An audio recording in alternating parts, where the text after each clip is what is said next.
Masayang ibinahagi ng celebrity couple na sina Colleen Garcia at Billy Crawford ang pagdating ng kanilang pangalawang anak.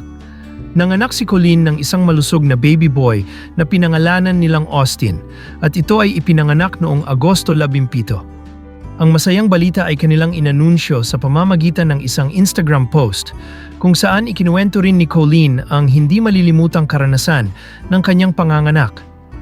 Ayon kay Colleen, plano nilang magkaroon muli ng water birth sa St. Luke's Medical Center, ngunit iba ang naging takbo ng pangyayari.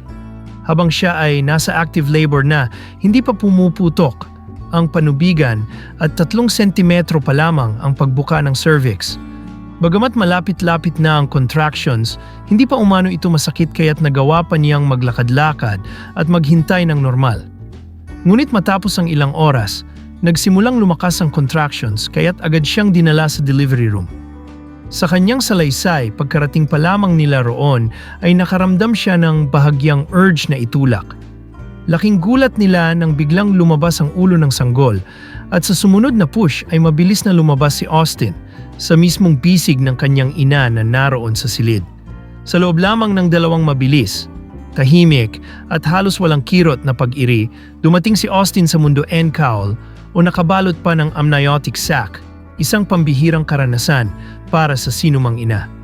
Ayon kay Colleen, wala na siyang nagawang mga nakahandang plano gaya ng IE, pagdim ng ilaw, pagpatugtog ng musika o pagligo sa tub dahil ilang minuto pa lamang matapos pumasok sa silid ay agad nang dumating ang kanilang anak. Binalikan din ni Colleen ang kanyang unang panganganak na nagdulot sa kanya ng trauma dahil sa hindi niya alam ang dapat asahan noon.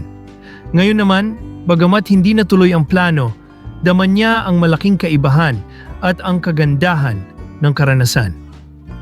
Aniya, parehong espesyal at puno ng kahulugan ang kanyang 2 panganganak at higit sa lahat, daman niya ang presensya at gabay ng Diyos sa bawat yugto ng kanyang journey bilang ina.